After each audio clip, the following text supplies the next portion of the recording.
दुनिया वाले से मांगने से मिलने वाला नहीं है, इसीलिए राम से मांगोगे तो मिलेगा, निश्चित मिलेगा। भगवान के द्वार पर जाकर के सब मांगते हैं, लेकिन आज स्वयं भगवान राजा बलि के द्वार पर जाकर मांग रहे हैं। और क्या मांग रहे हैं? बोले पदानि त्रीणि दैत्येंद्र संमितानि पदामम। मुझे कुछ नहीं चाहिए, मुझे केवल 3 पग भूमि चाहिए। राजा बलि संकल्प करने जा रहे थे, तब तक शुक्राचार्य जी ने रोक लिया। ठहरो, संकल्प मत करना, ये बामन के भेष में छलिया विष्णु है। अरे पहचानो। राजा बलि ने कहा सरकार हम तो नहीं पहचान रहे, तुम ही पहचान करवा दो। तब शुक्राचार्य जी ने कहा ए सवेरो चले साक्षात भगवान विष्णुरव्ययः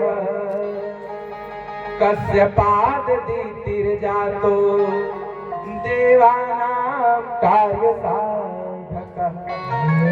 शुक्राचार्य जी ने कहा हे बलि, ए सवेरो चले साक्षात भगवान विष्णुरव्ययः, ये साक्षात भगवान विष्णु है। कश्यपाददितिर जातो देवानां कार्य साधकः। कश्यप और अदिति के गर्भ से जन्म लेकर ये देवताओं का काम बनाने आए हैं। संकल्प मत करना।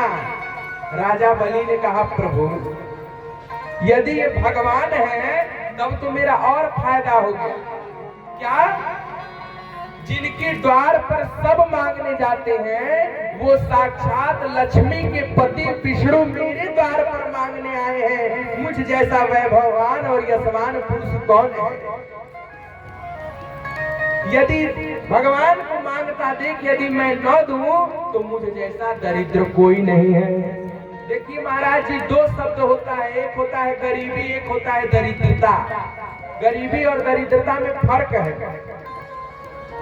गरीबी किसे कहते हैं? भोजन न मिले उसे गरीबी कहते हैं। धन नहीं है, भोजन करने के लिए धन नहीं है, वह तो गरीबी है। लेकिन दरिद्रता किसे कहते हैं?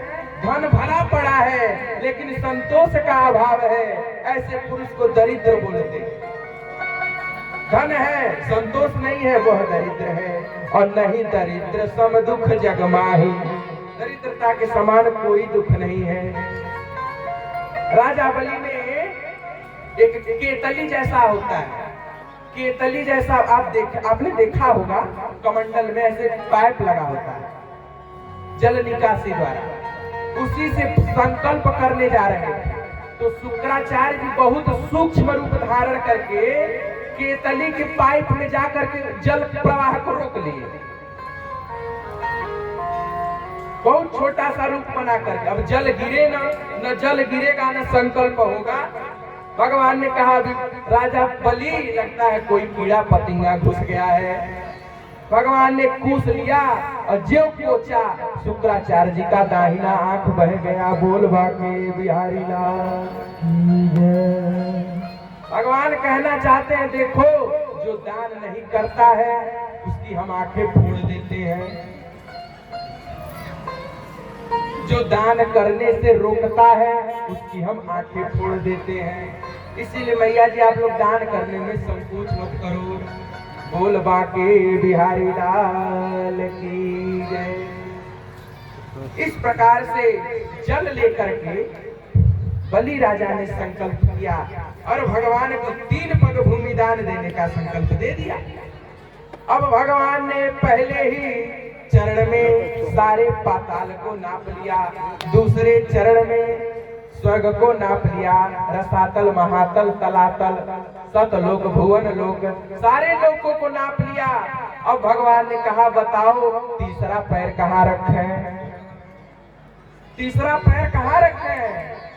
तमद भूतम बालक मम्बुजे क्षरम हरेर नंतस्य गुणम त्रयात्मकम। राजा बलि ने कहा प्रभु दान से बड़ा दानी होता है, मन से बड़ा धन का मालिक होता है। जिस प्रकार आपने सारे भुवन पर अपना चरण रख के अपना बना लिया, उसी प्रकार मेरे सर पे पैर रखकर प्रभु मुझे भी अपना बना लीजिए। सत्यम पुष्प फलम विद्यादात्म वृक्षस्य गीयते, आजीवहि तन्नम वृक्षे अमुलात्मनः। इस प्रकार से महाराज राजा बलि ने दान दिया, और बलि के जैसे दान को बोलते हैं बलिदान। अब मंच पे परम पूज्य श्री त्रिलोकीदास जी का आगमन हो गया है। एक छोटा सा भजन गा करके विराम देते हैं। जिनके द्वार पर